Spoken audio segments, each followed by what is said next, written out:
Welcome back, my name's Steve and thank you for joining me again today on my photography journey. Recently I had a comment on a previous video about the different custom buttons on the Z5 and how you can assign different things to them, how you can set them up basically, and what I've got set up. So I thought we'd look at that in a bit more detail today.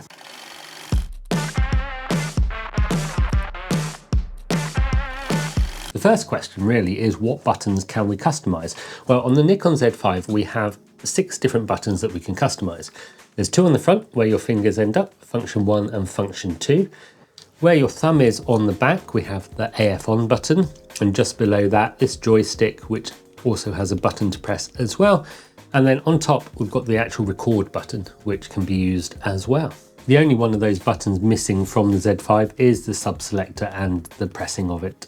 Now there are also options to customize lenses, so the control ring on the lens itself, you can change what that does.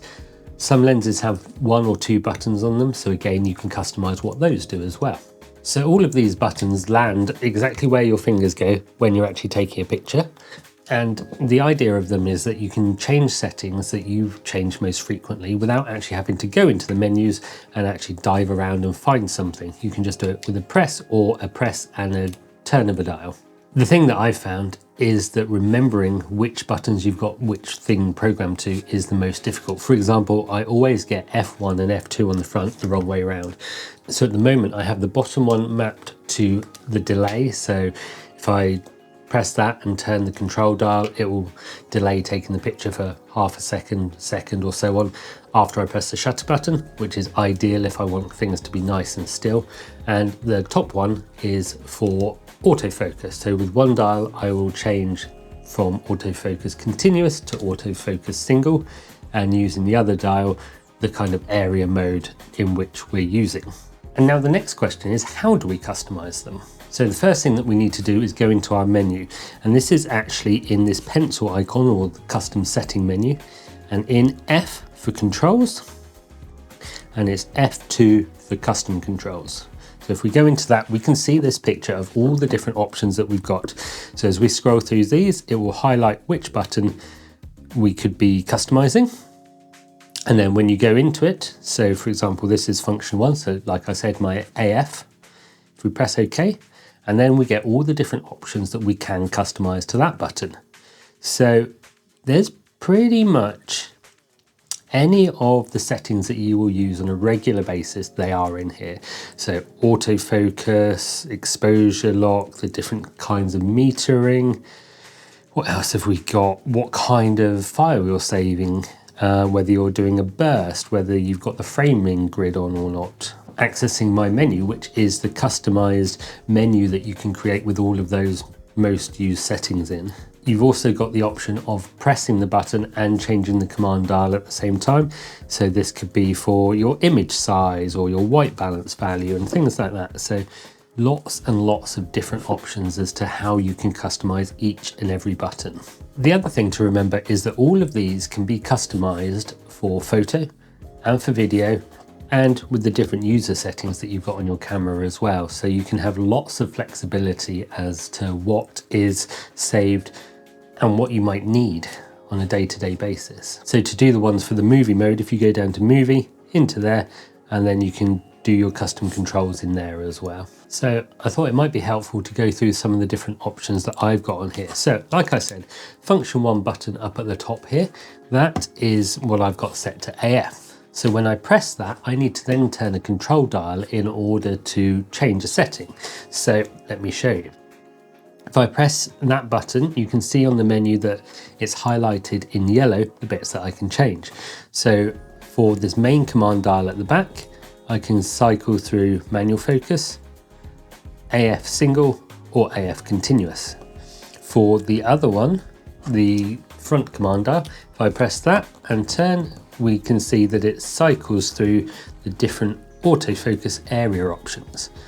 Now, one thing to say about this is that if you want to use face detection, eye detection, animal detection, those are only available in the auto area AF. They're not available in the large area or small area AF. Those ones, along with the single point, pinpoint, those ones will just focus on something, an object within that area, whatever the camera decides that it wants to focus on. It is generally the thing that's closest to the camera.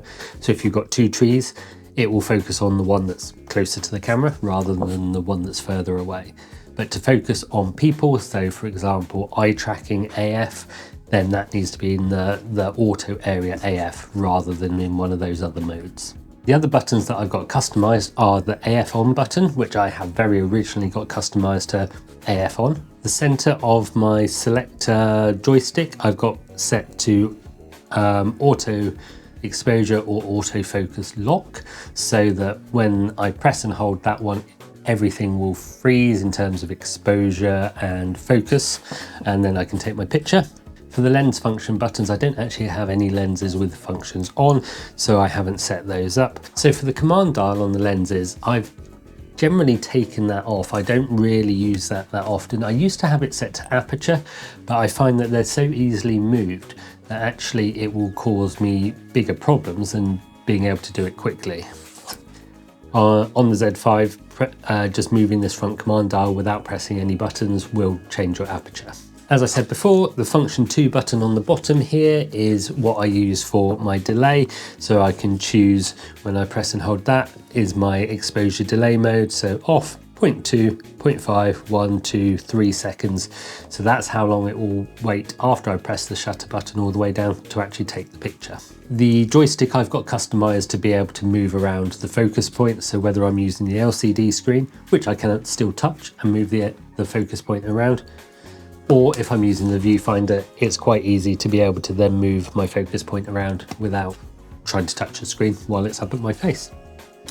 The movie mode button I have turned off in photo mode, and the other option is a lens function 2, which again, I don't have any lenses with that button, so I have that set to off as well. So it's very similar with the Z30, there's just not quite as many buttons to customize. And like I said, these buttons are basically to make your life easier. Whatever it is that you're taking pictures of, filming videos of, have the settings that you use most often, that you change most often, I should say, set to these buttons so that when you're out taking a picture, you don't have to take your camera down, look through the menus and find what you want to take a picture of. It's just a button you press, maybe turn the command dial, and that's it. Nice and straightforward, nice and easy to get on with the job of actually taking your pictures. And like I said, just make sure you remember which buttons are set to which function. But that's it today. I hope you've learned something from that.